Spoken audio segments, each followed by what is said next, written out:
Hello friends, അപ്പോൾ ഇന്നത്തെ അപ്പൂൻ്റെ lunch box കണ്ടാലോ? അപ്പോൾ നമുക്ക് ആദ്യം സ്നാക്സ് ബോക്സിൽ തുടങ്ങട്ടെ. സ്നാക്സിൽ നമ്മൾ എന്നത്തെയും പോലെ നമ്മുടെ ഗ്രീൻ ആപ്പിൾ, ഫൈബറും വൈറ്റമിൻസും ഒക്കെ ഉള്ള ഗ്രീൻ ആപ്പിളും അനാറും പിന്നെ ഓറഞ്ചും പിന്നെ ഒരു ചെറിയ ഹാൻഡ്ഫുൾ കാഷ്യൂ കൂടി ചേർത്തതാണ് ഇന്നത്തെ സ്നാക്സ് ബോക്സ് തയ്യാറാക്കിയിരിക്കുന്നത് കേട്ടോ. ഹെൽത്തിയും ഫാറ്റിയും ക്രഞ്ചിയും ടേസ്റ്റിയും ഒക്കെ കൂട്ടുള്ള ഒരു അടിപൊളി സ്നാക്സ് ബോക്സ്. ഇനി നമുക്ക് നെക്സ്റ്റ് ലഞ്ചിന് നമുക്ക് പരിപ്പ് താളിച്ചതും ഓംലേറ്റും പിന്നെ റൈസും കൂട്ടാണ് കൊടുത്തേക്കുന്നത്. അപ്പോൾ നോർമൽ റൈസ് അങ്ങനെ കൊടുത്തയക്കാറില്ല, അവൾ കഴിക്കില്ലെന്ന് അറിയൂല. എന്നാലും ഞാൻ പരിപ്പും വീട്ടിലൊക്കെ കഴിക്കാൻ അവൾക്ക് ഭയങ്കര ഇഷ്ടമാണ്. അപ്പോൾ നമ്മൾ പരിപ്പ് നെയ്യും കൂടി ചേർക്കുമ്പോൾ ഭയങ്കര ഒരു ഫ്ലേവർ അല്ലേ. അപ്പോൾ അത് ഞാൻ ഇങ്ങനെ താളിച്ചൊഴിക്കുക ചെയ്ത് പരിപ്പിൽ ചെറിയ ഉള്ളിയും വെളുത്തുള്ളിയും കൂടി മൂപ്പിച്ചതിന് ശേഷം പരിപ്പ് താളിച്ചൊഴിക്കുകയാണ് കേട്ടോ ചെയ്തത് നെയ്യിൽ.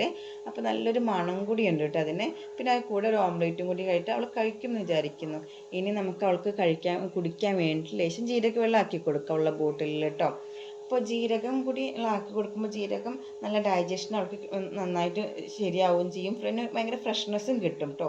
അപ്പോൾ സിമ്പിളും ഒരു എഫക്റ്റീവ് ആയിട്ടുള്ളൊരു സപ്പോർട്ടാണ് നമ്മൾ ജീരക വെള്ളത്തിൽ നിന്ന് കിട്ടുന്നത് കേട്ടോ നമുക്ക്.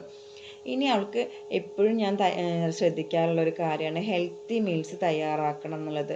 അതെനിക്ക് പണ്ട് മുതലേ ഉള്ളൊരു ആഗ്രഹം കൂടിയാണ്. അവൾക്ക് എന്നും ഹെൽത്തി ആയിട്ടുള്ള ഫുഡ് കൊടുത്ത് ശീലിപ്പിക്കണം എന്നുള്ളത്. പ്രോസസ്ഡ് ഫുഡായിട്ടുള്ളതും പിന്നെ ബിസ്ക്കറ്റും അതൊക്കെ ഒഴിവാക്കിയിട്ട് ഫ്രഷ് ആയിട്ടുള്ള ഫ്രൂട്ട്സും നട്ട്സും ഒക്കെ അവളത് കഴിച്ച് കൊടുത്ത് ശീലിപ്പിച്ചത് കൊണ്ടായിരിക്കും അവളത് കഴിക്കുന്നത് കേട്ടോ. അപ്പോൾ ഒരു ഹെൽത്തി മീൽസാണ് നമ്മൾ എപ്പോഴും പ്രിഫർ ചെയ്യുന്നത് കേട്ടോ. ഇനി രാവിലെ കഴിക്കാൻ അവൾക്ക് രാഗി ദോശയും തേങ്ങാ ചട്നിയാണേ. അപ്പോൾ ഓക്കെ, ബൈ. നെക്സ്റ്റ് വീഡിയോ ആയിട്ട് വരാം. സപ്പോർട്ട് ചെയ്യണേ.